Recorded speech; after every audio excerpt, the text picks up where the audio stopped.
You're listening to a podcast from The Word. Well, welcome to another Word in Your Ear podcast. Now, a lot of big record labels in the 60s and 70s had a wide variety of artists, but no specific identity.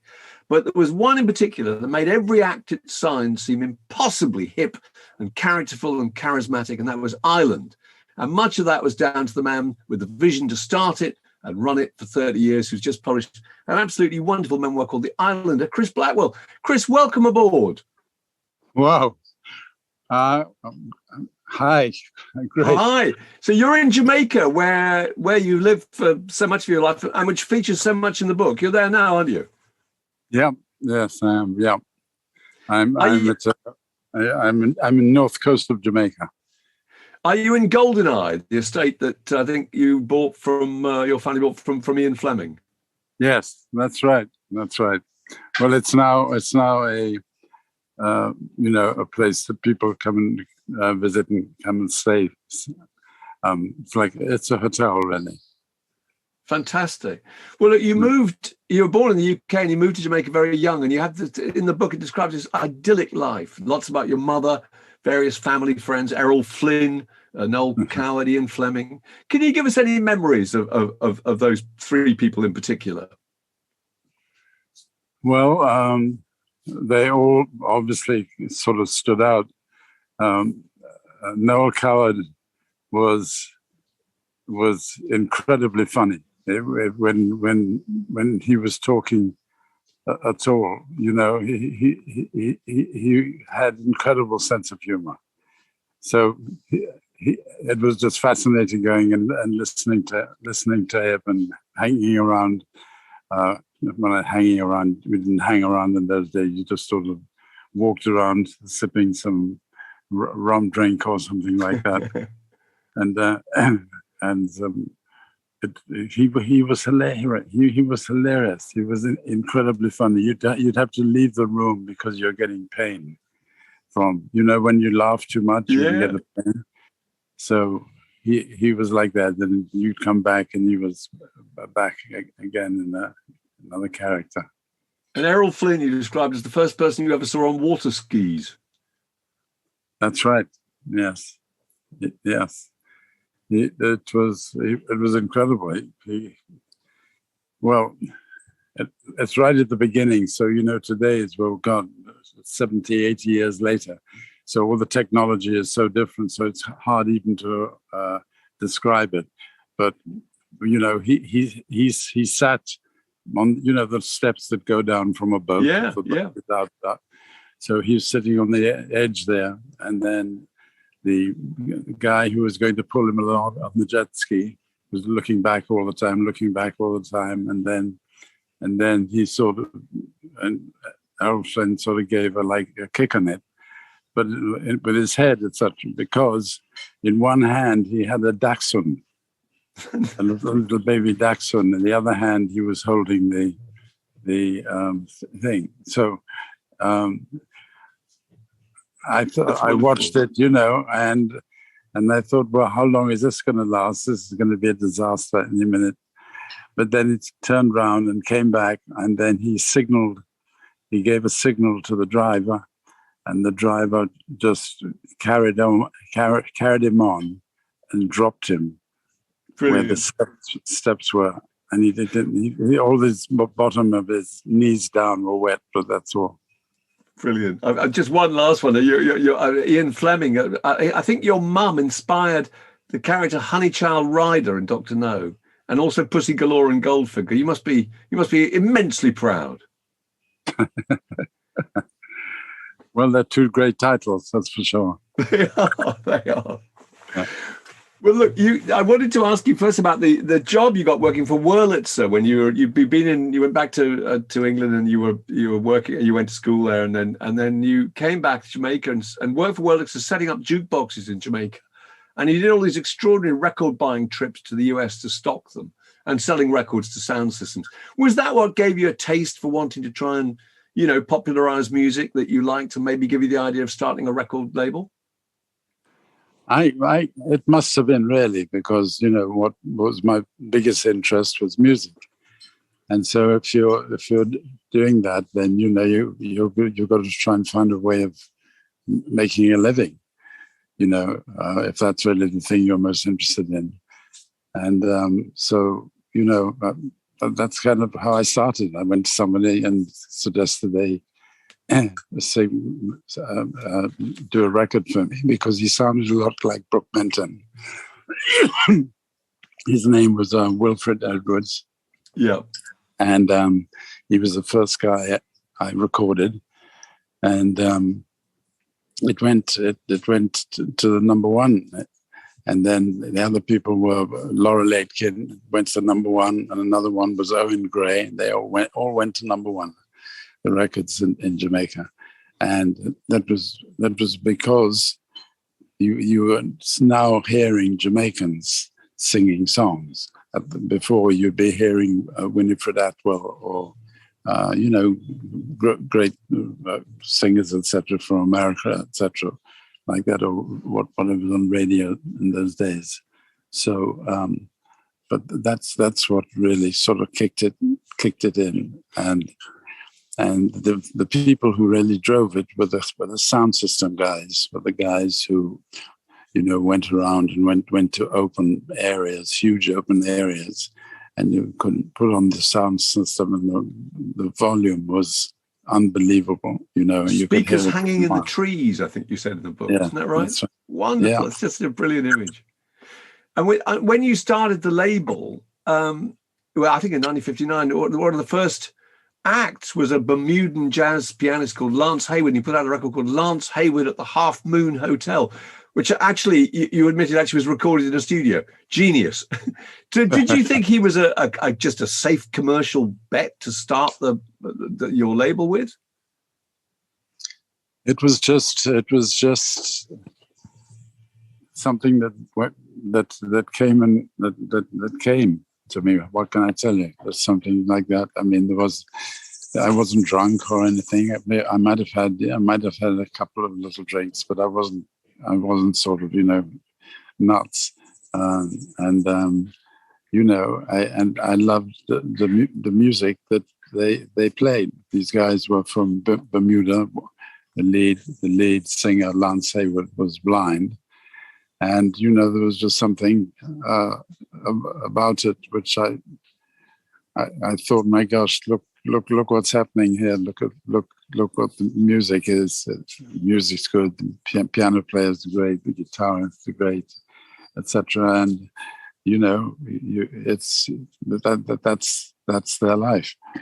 And you must have thought there was an international audience, or hoped there was, for people like the guitarist Ernest Ranglin, who you signed, didn't you, early on, and Laurel Aitken and Jimmy Cliff, who you mentioned earlier. I mean, they weren't, when you were putting those records out, they had no kind of profile abroad, did they? No, not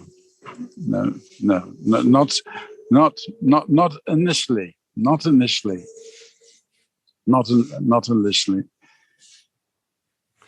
The breakthrough in the UK, which I must ask you about, because it was so thrilling. I was, however old I would have been, 10, I think, when this record came out, was Millie's My Boy Lollipop. And I'm sure you get asked about it all the time, but it's just so interesting. It's a doo-wop song by a New York group, the Cadillacs. So how did you find that song, and why were you so convinced that it would work and work with her? Tell us the story of that. Well, I found it, I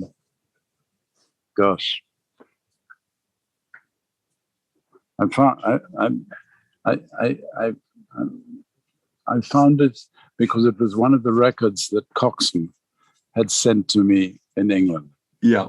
It was Roy and Millie on one side of the record, and Roy and Millie on the other side of the record. I can't remember what the other type one, but I'm not at all sure that My Boy Lollipop was on the A side. I'm not at all sure, but it might have been in Jamaica. So what they would do when they put together their records in Jamaica, they would send to me to distribute them to the Jamaican community in London. And that was, the connection that I was getting from them backwards and forwards. So when I played the Millie record to friends of mine in England, they went nuts. I mean, they literally went nuts. They said, they would not leave my apartment unless I gave them the record. And it was... well, no one had heard anything like it, had they? It's a whole new backbeat. That's right. No, that's right. And it was an enormous hit all over the world, and kind of gave you the money to get the record label up and running. But there's a really interesting story where you go back to Jamaica with her, and she's reunited with her mother, and she's now come back to Jamaica as pretty much the most famous person, on the island. And you had very mixed feelings about that. Her mother just curtsied when she saw her, didn't she? Yes, and in fact, it was, firstly when she arrived at the airport, there was a lot of people at the airport. Yeah. And that was the most people. And her mother wasn't at the airport. And obviously the plan was, soon as Millie's there, to get her in the car and get her to the hotel. Yeah. So they got her in the guitar, and on the way, all the way to the hotel, along the road, people knew that was the way she was going. So people were cheering after her and things like that. I mean, not all along the road, like if when Nelson Mandela or something came, but pretty much that kind of thing. And so when she arrived at the hotel and came, everybody laughing and clapping and things like that, and she went up to her mum, and her mum curtsied to her, right? And I thought it was, I thought there was something really extraordinary about that, and what sort of came up from it was a lot of difficulty for Millie to stay in Jamaica, because she'd become sort of on another level. Yeah. Somebody never had anything like that before, So that was it. But you had kind of mixed feelings about how it had affected her life, hadn't you? Because you said after that you didn't want to be a pop Svengali, as you put it. Yeah, well, definitely.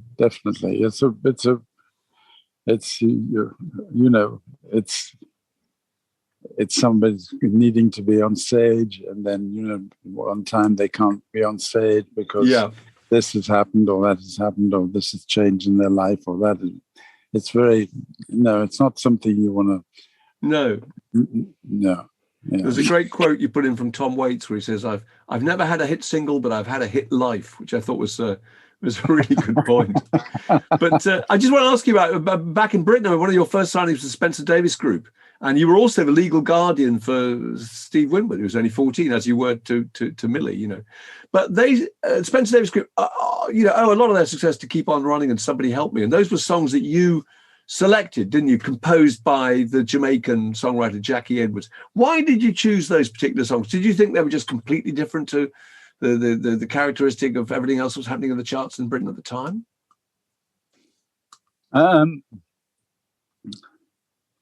In a way, yes. It was something that somebody was doing from Jamaica.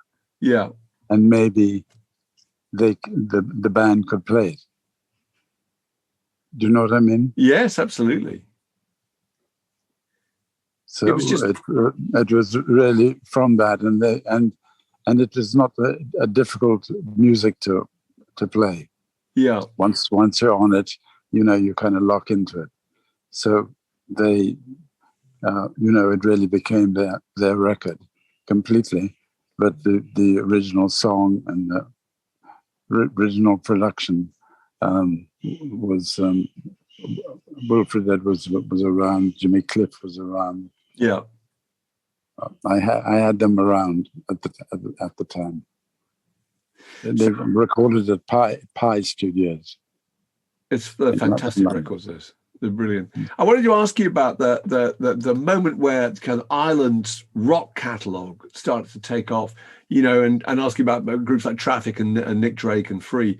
But there's a bit, again, in the book where you said that the label was characterized by underdogs, rejects, and misfits, which I thought was wonderful. So why were those people so appealing? Was it that they were just likely to be more original? Yes, more original, more original, more doing something a different way, looking to do something a different way, whatever, coming up with something you haven't heard yet. Yeah. So that was the kind of identity that you wanted the label to have. Yes, and also the vibe of the person. Really, that's really incredibly important. And that's really, it's really important. Yeah. So know that you're supported. If you put a record out, right, and it can be that the people in charge of promotion can sometimes make a mistake, and say they don't really feel this, and it didn't really happen, but it kind of happened somewhere else, So that's kind of what I wanted to avoid, any of that area. Well, one of the really pioneering things you seem to be doing was that a lot of other record labels were taking a very short-term view of the acts and wanting kind of instant return. And Traffic's a really good example. I mean, obviously you had a great fondness for Steve and you'd had all that success with the Spencer Davis group, but you had this belief in Traffic where you're convinced that if you allowed them the time and you put them in the right creative space, they would invent a new kind of music. So how did you achieve that? That was the Aston Tyrrell sort of episode, was it? How did you achieve that? And what were you hoping that they were going to produce? What direction did you want them to go in? Well, what you just described is really pretty close, because it was something different, something exceptional. I mean, Steve Winwood, is a serious musician. I mean, he's unbelievable. In keyboard, in guitar, in vocal, his singing, he's incredible. And so when that entered into my life, when I was looking around, still with Jamaicans, trying to, get them happening in England. A couple of them, like Jimmy Cliff, got involved. Jimmy Cliff got involved with a Cat Stevens record later on. And, I was very happy about that it wasn't all just locked into one place. What I mean? And that's how you had to do it, because that's, yeah. So would Free have ever succeeded, do you think, if you hadn't? There's a moment where you convince them that you like All Right Now, but you've got to edit it down so that it's possible to play it on the radio. Was that the major turning point for them, do you think? You mean up or down? Oh, up, because they suddenly had a hit, didn't they? They had, yes, a huge hit, I must say. But, I love them. I was introduced to them in London, and the Wardour Street. There was a club in Wardour Street at the time, and I went to see them, and they were so powerful on stage. They were tiny, One of them was kind of tallish, but the other two or three were tiny. Tiny and incredibly young too, weren't they? Yes, and they were great. So I went to see them backstage and said, "Oh, come over to, I'd love to come over to Island Records tomorrow. My office just across the street." So they came the next day, and they came in, and we talked about the music and what they'd be like and everything. And in the time that I talked with them, they didn't play any music, but they were talking, and I really signed them because I knew they knew what they were wanting to, how they what they were wanting to do. And I felt that when that's the case, boy, you're almost there. The problem is if you take on something and you haven't really found the right, spot for it to be exposed. But when it suddenly comes to you, that's great. Yeah, and wonderful. That band had it. They had it, and they had it in confidence. I mean, they had absolute confidence. None of them had any doubt whatsoever that they were the best thing around.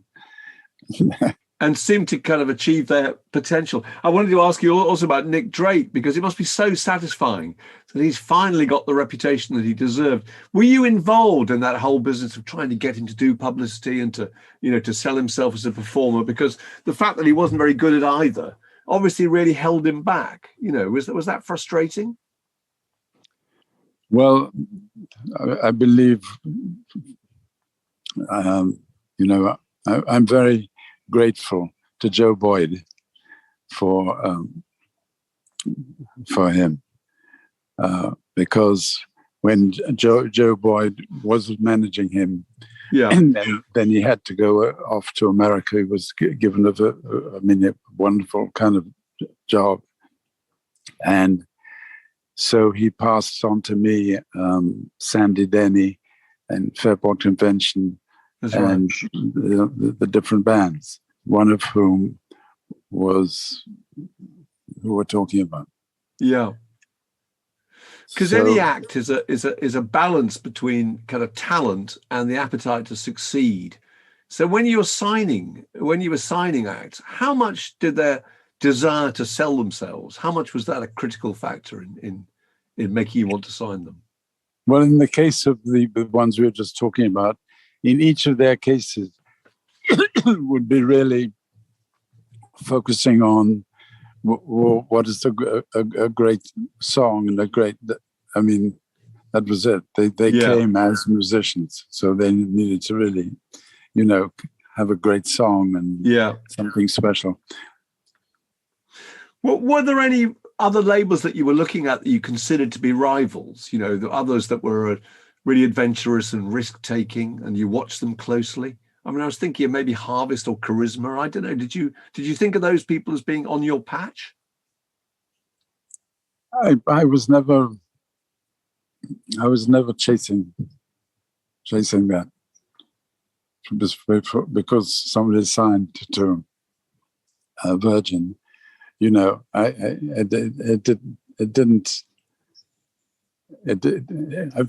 Fortunately, I worked for myself, so I could choose. Yeah. That, I don't feel I'd be the best person for this act, or we'd be the best person for this act, though I know somebody else is going to sign it. Yeah. So, or when I say somebody, in other words, I'm not saying because he's not talented, but because maybe somebody else gets what he wants to do. There's a fantastic sequence about Bob Marley, which is it's so interesting. And you're talking about the sound of Marley, who you've been working with for a long time, as being without a kind of international appeal.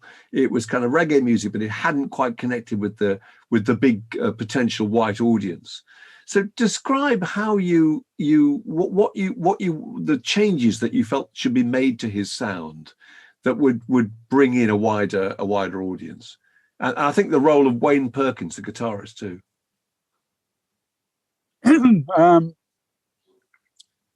I think just adding a quote rock guitarist to the mix, and also acquiring really good musicians, whether all the way from all the different sides, from the different keyboard instruments to the shaking instruments, or everything like that. So Bob really picked that himself. I didn't have anything to do with that. Yeah, because he was really ambitious and really open to suggestions, wasn't he, as to how to develop it? Yes, definitely. No, when I first met him, he'd already there was Bob Marley and the Wailers. So that means he was sort of leading that brand, if you know what I mean. And that was from 10 years before, which I knew of him. How difficult was that period with Peter Tosh and Bunny Livingston when they were leaving the group and there was a certain amount of friction? Well, it was just like what I've just described. It's not what they had was the three of them, and they were getting on pretty well. And they were, and they all were very much pushing their own music. You know, Peter Tosh wrote great songs. Bunny Wailer wrote incredible songs. Bob Marley wrote great songs. So, I just felt that Bob could really, if one put the guitar sound, American guitar sound, into it, and another keyboard sound. In other words, just make it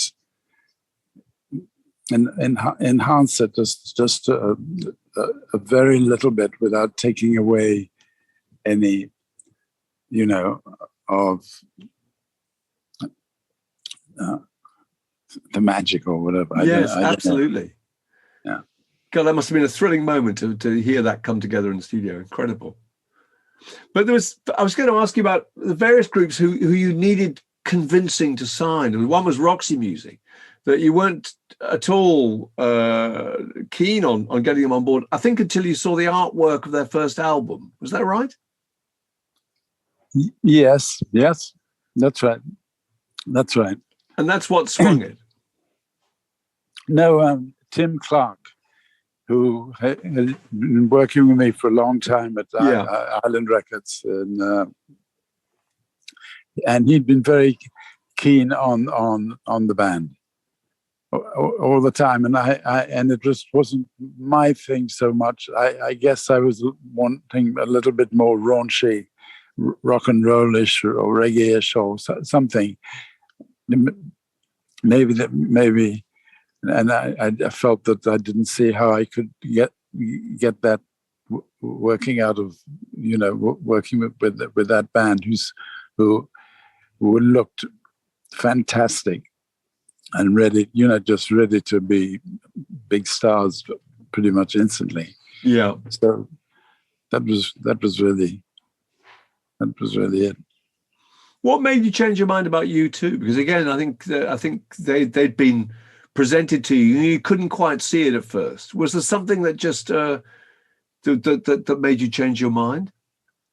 No, nothing was pushed to me before. I never heard any music of them before. I went into the club and saw them. I never saw it. People may have been sending to me, but I never got them because it's just. It's not a way to me that I really want to go and hear a U2, a band which people are talking about and have some really great talent. So I wanted to see them. Looking forward to see them. Yeah. And you talk about how when you have a band that big selling 7-figure quantities of records, that it's very easy to be less interested in the small scale operators. But soon after that, you signed Tom Waits, and was that because he was attracted to Ireland because, as you say, that you can't direct him, and that you didn't try and direct him, because that was a kind of mutual attraction between the two of you, wasn't it? Well. Tom Waits, I love music. I can't play nothing. Yeah. I love music, right? And talent and music. And I just thought he was fantastic because he didn't sound like anybody else and didn't want to sound like anybody else. you know, he was just himself, you know, and that was it. Did you get to hear any of those records he made in development and offer any opinion about them, or did you just wait till the finished product was out? It would have been. I'm not sure, but I would think in most instances it would be when Tom had finished with it. Yeah. There's a bit where you talk about in the mid '80s how that you felt that the label had become like any other label, but at that time you had the B-52s, you had Z Records, you know, Kid Creole and Christina, these fantastically fashionable New York acts, and you had later Frankie Goes to Hollywood. So at what point did you think you'd become conventional, as it were? Probably then. It was then, well, around the Frankie Goes to Hollywood time.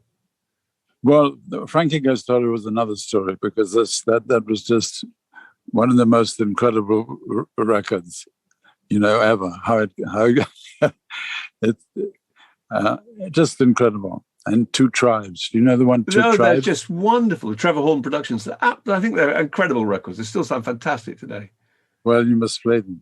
You know, they're incredible records. He brought me in to come and listen to Two Tribes before to see what I thought, and I'll never forget it. I could not believe how the sound, the impact of it was just incredible. And then, you know, that's why I really asked him to work with Grace. That's right. They're extraordinary records. Those you can hear all those kind of the jungle sounds in them. I mean, just there's so much in it. It's like a kind of sonic movie. They're revolutionary records, I think. So just a general question. At one point, you suggest that a lot of acts are mistrustful and suspicious about record deals, and always feeling that they should have made more out of them. Is that true? I mean, is it very hard for relations to end on a high note when you've signed someone to a record, your record label? I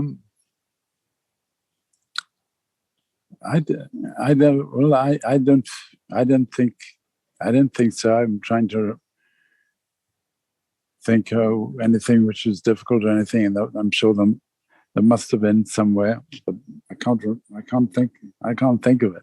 No, that's fine. There was you mentioned various groups that you failed to sign, and I wondered if you had any regrets about those. I suppose you probably don't. I think you turned down Procol Harum. I think you lost out trying to sign Led Zeppelin. You missed Dire Straits. I think you missed Madonna. But presumably those things you just shrug and just think, well, they're gone, and there are other fish to fry. Yes, well, it would be. If it was something that I really felt excited about and felt that I could contribute or do something about, I might have done that. But when I saw Madonna already knew exactly where she was going and how to get there, and I thought she was as smart as could be right at that point in time. But you know, I loved what I was doing. You know what I mean? So I was really into, you know, the different acts we're working with and things like that. So I wasn't really out there trying to have, you know, instant hits or something like that. Absolutely. Absolutely. Why did you sell Ireland then in 1989? What was the reason behind that? Why what? Why did you sell Ireland when you sold it? Because it had got too much. Yeah.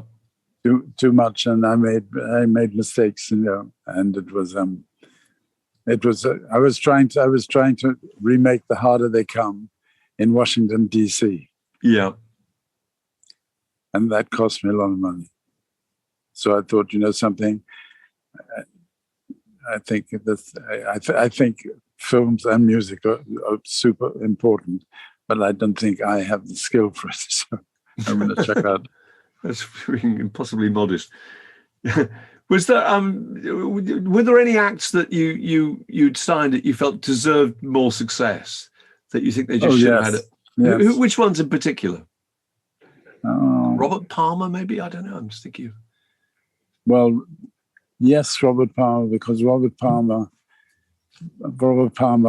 is in the top for me. His talent, everything about him. He was so smart. I can't tell you. And I got to know him very well. You know, I met him when he'd just run into a club to be lead singer for a band. And so after he sang, you know, I said hello, and then I reconnected with him, and then he was with that band, and then he left that band, and he started another band and left that band, and I kept in touch with him all the time. And then one day he said to me, came back and said he would really like to get, if I could record him in New Orleans. Or when they say record him, send the record. Do it in New Orleans. And I said, I love that idea, absolutely. So that's what I did. So he made his first records, Sneaking Sally Through the Alley. And that fantastic records. The bit in the book where you see him coming into the club the first time, you describe that in incredible detail. It's him, I think, and his girlfriend, and just the whole place turns to look at them because they're so fantastically, impossibly gorgeous. That's right. It's a fantastic bit of writing. But was there a particular, I mean, it's really hard to tell with all these different decades, but was there a particular golden era, do you think, for you? One particular time you thought was just particularly rich? Well, obviously there was a time when everything was working at its best, and that never lasts too long. Without, you know, it has to change one way or another. But if I were to take it, there was a period when Bob Marley was you know, playing festivals around the world or shows around the world. U2 was doing the same. Cat Stevens was still, you know, selling millions and millions of records, doing big shows, and etc. You know, 2 or 3, which I can't think of immediately, who were on the road. Well, Sly and Robbie, you know, things like that, Black Uhuru. Well, so that yeah, sorry. No, I was going to say, I mean, it's a fantastic life, Chris, and it's an extraordinary story, and it's a wonderful book. It's really colourful and really unusual insights into a huge chunk of so many people's record collections, particularly mine. So thanks so much for talking to us. And I just say The Islander, My Life in Music and Beyond by Chris Blackwell is out on Bonnier Books, and I couldn't be more enthusiastically recommended. Thanks so much, Chris. Brilliant to talk to you. Thank you. This podcast was brought to you by The Word.